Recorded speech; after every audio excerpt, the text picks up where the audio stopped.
para o nosso segundo dia, né, do primeiro encontro da Rede Mineira de Conservação. Uma rede que se propõe ser aberta, inclusiva, para pesquisadores da área do campo da conservação, e que hoje a gente dá início aqui à nossa segunda mesa, né, uma mesa dedicada à gestão de riscos, né, então vão ter trabalhos aí que apresentam um pouco da nossa prática. Oi. Bom dia a todas e todos. Estou muito feliz de estar aqui no Abel Barreto, né, uma casa que, na verdade, onde eu me formei assim, né, como historiadora de museus. Então, começo cumprimentando toda a equipe amiga do Abel Barreto. Cumprimento os colegas de mesa, né, de sala, né? O Lili, Gabi e Rebeca e o professor Luiz. Eu agradeço particularmente a Gabriela pelo convite para estar aqui nessa mesa. Eu, na verdade, fiquei muito surpresa de ser convidada para vir para uma mesa que vai discutir gestão de risco, uma vez que eu não entendo desse assunto, não sou especialista no assunto, mas convivo com ele e convivi muito tempo. Ontem a professora Sandra mencionou a equipe, né? Ela explicou como é que se formou essa composição. Na verdade, a Andifes tinha criado um GT de museus, coincidindo com o momento em que o acórdão tinha saído e era preciso responder às demandas desse acórdão, e aí foi feita uma parceria, né, com o MEC e a Andifes, né, esse GT da Andifes, e particularmente eu não vou absolutamente ocupá-los aqui. É um relatório extenso, está disponível, ele foi enviado para todas as reitorias de todas as universidades. Sei que muitos de vocês responderam a esse questionário, muito longo, cansativo, mas importante. Eu não vou me estender aqui, o relatório é um relatório denso, extenso, mas eu vou apresentar os principais dados para que vocês tenham, que não diferem muito do que foi apresentado ontem pela Damiane. Então, a caracterização institucional, que era o terceiro bloco, né, tratava da documentação, da criação, regimento, a caracterização da instituição, como é que é a visitação à instituição, número de funcionários, enfim, esses dados básicos, né, do museu. Então, não vou me estender muito aqui, mas vocês estão vendo que essa parte mais clara é que não tem um documento de criação. No bloco 3, você tem a pergunta se eles têm regimento interno, plano museológico, a carta de serviços cidadãos. Vocês já sabem as respostas, né? Até interessante que o regimento interno, um número, né, 87 falam que tem um regimento interno, mas a maioria não tem um plano museológico. Muitos desses espaços não se reconhecem como museu, então não tem um plano museológico, mas é cobrado pelo TCU para que cumpra as metas e o plano de metas. No bloco, eu estou sendo muito rápida aqui, mas vou ver se eu vou mais rápido.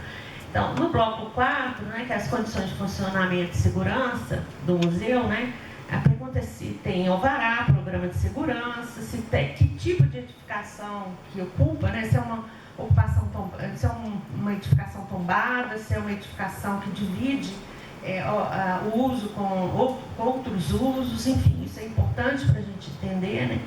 Se tem um plano de prevenção e proteção contra incêndio, se tem um auto de vistoria do Corpo de Bombeiros e se tem uma brigada contra incêndio. Eu acho que você pavimenta, né, de alguma forma, a atuação ética, política e conceitual dos museus.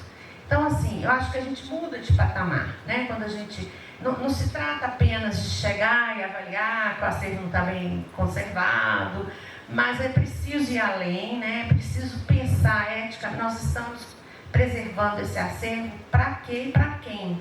E por quem, né? Então, assim, fazer diagnóstico, discutir a preservação, pensar, né, os riscos, é também, né, um compromisso político e ético. Então, é isso que eu teria a dizer. Bom, muito bom dia a todas as pessoas presentes. Obrigado ao professor Luiz pelas palavras gentis de apresentação.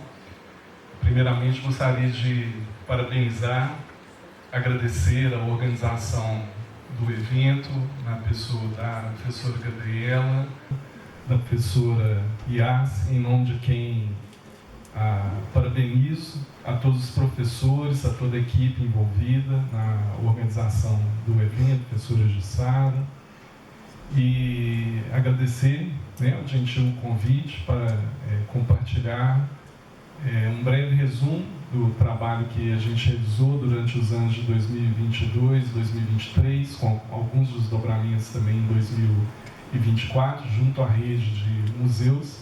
Vocês vão ver que a equipe que a gente trabalhou nesse projeto ela foi razoavelmente grande. A gente tinha 3 professores, 4 profissionais das áreas de arquitetura, engenharia, museologia, cerca de talvez meia dúzia, uma dúzia de estudantes colaborando, mas é possível fazer também, ajustar as devidas proporções com a equipe disponível. Trata-se, isso que eu queria destacar, trata-se fundamentalmente mais de um compromisso ético e político, né, da equipe com a realização do trabalho no tempo.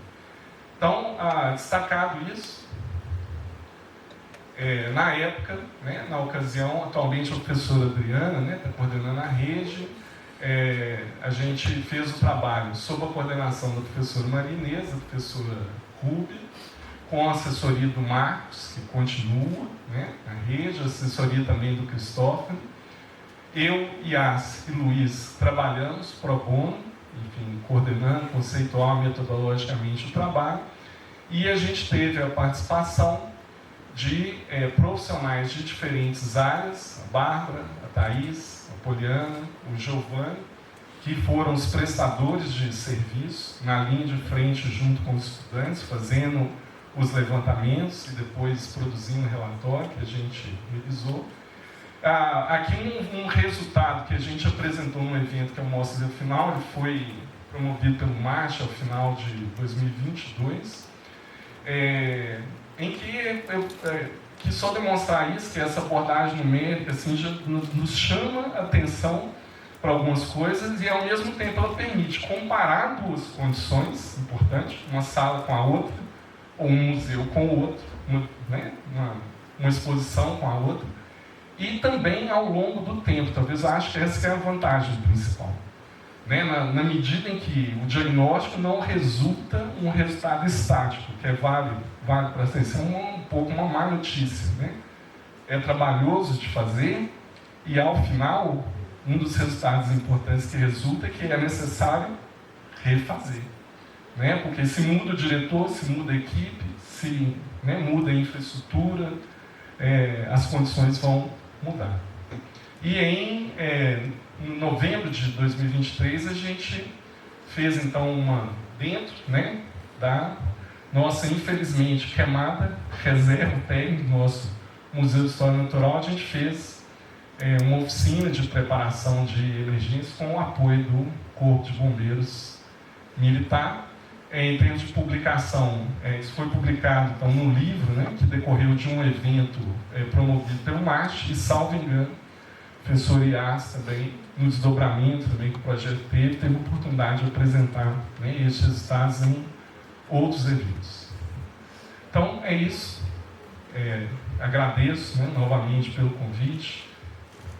Obrigada, Luiz. É uma alegria, gente, estar aqui com esse evento em curso. Existem, talvez, algumas vantagens para quem monta as mesas, Então, eu fiz a sequência, Primeiro, a professora Letícia deu aí o panorama geral do diagnóstico realizado. O professor Willy, então, traz a experiência, a ferramenta desenvolvida que a gente utiliza lá na Universidade Federal de Ouro Preto. E agora eu trago um exemplo prático, né, desse trabalho todo desenvolvido. Mas antes de mais nada, eu gostaria de fazer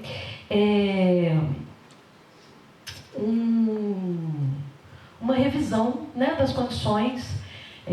Na verdade, eu vou chamar aqui, inspirada no professor Manuel, de um ato dramático em relação aos nossos museus universitários, né? Então, assim, bom, então aqui é só esse panorama, né, mas agora já mais atualizado, de 2024, sobre os museus universitários que foram cadastrados.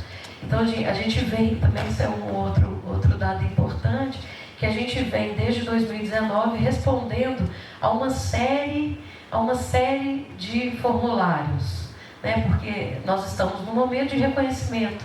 Então, esse ato também é bastante importante para que a gente crie aí, num breve momento, alguma, né, política mais institucional, mais guardada dentro da esfera do Ministério para os museus universitários.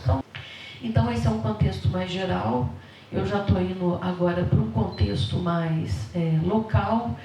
E aí é importante dizer, e aí eu gostaria de reforçar aqui, a importância desse trabalho conjunto, desse trabalho mútuo, desse trabalho aproximado com a gestão das universidades, porque se nós não estivermos ali, né, com um diálogo, geralmente, muitas vezes, esse trabalho ele fica comprometido e com uma certa dificuldade de execução mesmo, né? Mas é preciso dizer que, então, a gente vem nesses últimos anos, e eu acho que isso também é muito fomentado pela insegurança que nós vivemos num governo passado, de nos organizarmos estruturalmente, porque, assim, imagina que também em 2018 a gente nem Ministério da Cultura tinha, né? Então a gente está num trabalho, numa política, numa força conjunta, em rede, para consolidar o nosso espaço. Bom, então, feito isso, eu vou trazer aqui um pouco, então, do exemplo aplicado em Ouro Preto.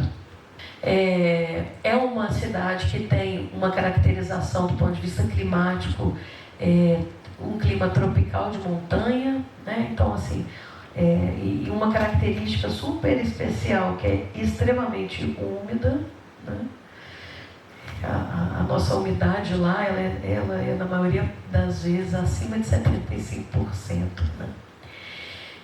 Então, esse mapa aí, a gente está no centro de Ouro Preto, na Praça Tiradentes. O que é vermelho é o complexo do Museu de Ciência Técnica. O que é amarelo, para vocês localizarem, é o Museu da Inconfidência. O que está em azul é o outro espaço que a gente trabalhou, que é o Museu da Farmácia. E o que está em roxinho é o Instituto de Instituto de Filosofia, Arte e Cultura, onde tem um arquivo de fotografias ali, o qual atualmente eu coordeno. E agora, assim, então acho que a gente tem aqui, né, a questão que foi contemplada pelo diagnóstico, que é essa ausência, né, de um plano de gestão, ausência de pessoas. Acho que a gente está numa comprovação, isso. E como um próximo passo aqui, a gente tem, que é uma vontade já e uma organização para tal, que a gente vai implementar, então, o sistema ABC de gestão de risco, desenvolvido aí pela Fiocruz. Tem aqui a Natália, representante, com a metodologia do ICRON e também do Instituto Canadense de Conservação.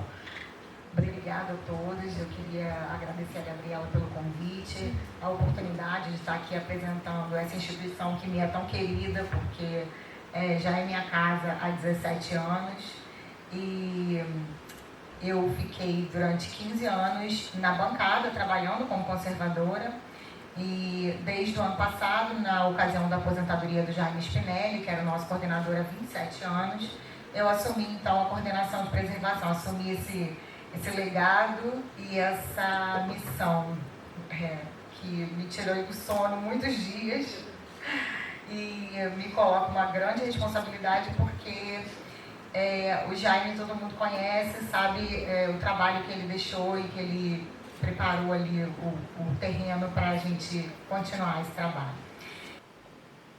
Então a Biblioteca Nacional é esse prédio aí imponente, bonito, com clarabóias, com visitas constantes e no período de férias que ultrapassam, batem recordes todo ano, fica no coração do centro do Rio de Janeiro, na Cinelândia, e é o órgão responsável pela execução da política governamental de captação, guarda, preservação e difusão da produção intelectual do país.